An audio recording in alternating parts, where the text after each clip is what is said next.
Hi guys, Jonathan Chown here with JChownGolf at Crondon Park Golf Club in Essex, and our topic today is something everyone is trying to do in the golf swing that I see done poorly on a lot of occasion, and that's all about your wrist hinge at the backswing. And it's the quality of that wrist hinge, poor or good, can really influence your shot in a massive way. I've seen people do it so poorly, which more often than not to where it's the thing that is creating their slice. So if you're a golfer out there who slices the golf ball and you're not too sure on how to properly hinge your wrists in the backswing, this is a great video for you. This will immediately help you and it'll make you strike the ball better as well. So this is going to be an awesome one. So before we get into that, guys, please make sure you like the video. It helps my channel out a ton, and hit that subscribe button as well if you want nice, easy to understand golf instruction. JChownGolf is your place to be, and make sure you hit that bell button to be notified every time I put out a video. So wrist hinge, why and how do I see golfers really do this quite poorly? Now we all know we need wrist hinge in the golf swing because it really helps us with our leverage, and it does help with speed going along with the golf swing as well. So if I'm hinging my wrists, ideally we want to gradually start doing that hinge in the wrists as we're getting from where that shaft's parallel to the ground to our left arm parallel to the ground. And that's the part where we start to need our wrists to hinge, because we can see from shaft parallel to left arm parallel, the arm barely does any movement going up from these movements. Really how we get that club going up to into a nice position is through that hinging of the wrist. But where I see this go wrong for quite a lot of golfers out there, they'll be having that hinge of the wrists, but them hinging it, they'll be cupping their lead wrist at the same time. So they'll be really creating that C angle there in their wrist joint there.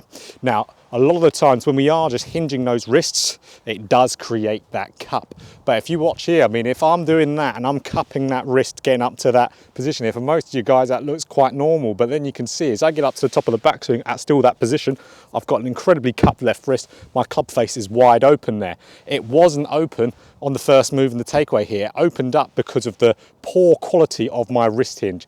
Then from there, I've got to really manage that club face, manage my path in a way to make this work, usually slicing the ball, coming quite out to in, really swipe across there with that open club face. So we know just from that, if our quality of wrist hinge gets better, then we're going to be hitting better golf shots for it. Now, ultimately what we want to do, like I said before, is strike from that shaft parallel to the ground. As we're moving up, we gradually hinge those wrists. We don't straight away from the takeaway hinge them. That'll be a poor quality because that left arm hasn't moved. We gradually move it up, but it's how we do it in the motion of our wrist, because we can either move our wrist and we hinge it in the cupping way, or you can see I can also hinge it and have a very slight bow in that wrist too. So you're going to see here, see how now I'm hinging it and that wrist is flatter.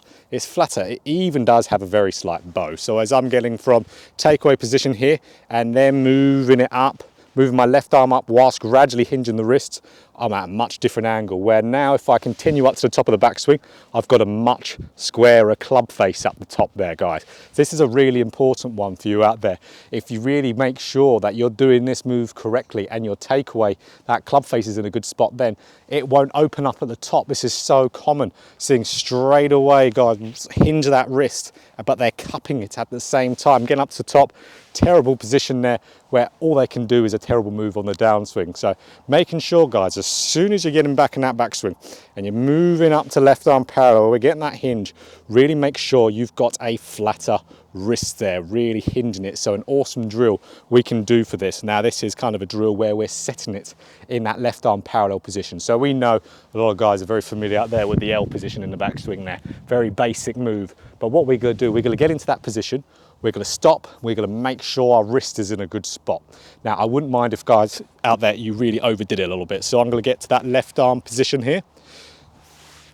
And I'm just making sure I've got that slight bow in my left wrist there. So you can see here, really, if I had my glove on, I got to lower the glove, it's pointing a little bit away from me. That's keeping more of a bowed, flatter wrist. So we're going to get up to that spot, make sure we're bowed there. And we're just going to swing up a little bit and just hit a little shot down there.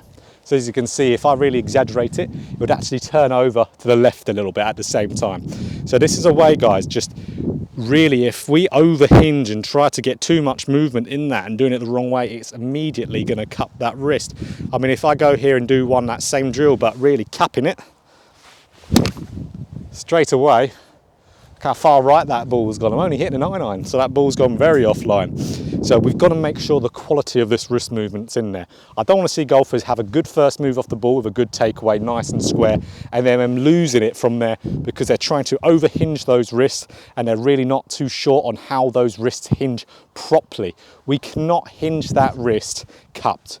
We cannot do that. We have to have it flatter or even slightly bowed if we want to manage this club face in a good manner. So let's do a couple more there where I'm getting it up to that L position.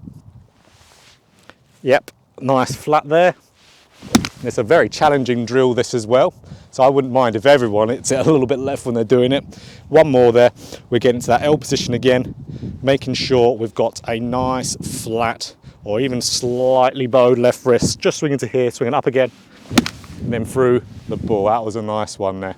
So what we can see, guys, is something that's a very basic part of the golf swing, something you learn very early on into your golfing development. But one, if it's not really targeted properly, if it's not really talked about what your left wrist does, I see it ruining a hell of a lot of golfers out there. So really make sure this quality of this wrist movement going from sharp parallel to the ground to left arm is in a good spot. We can't have it cupping whilst we're hinging them. We've got to have it staying straight or very slightly bowing. Once we're doing that, guys, we're going to be at the top of the backswing in a much more stable position. We won't have an open club face, and then we'll have a much better path coming down because that shaft will be moving better as well. So a nice short and sweet one there, guys.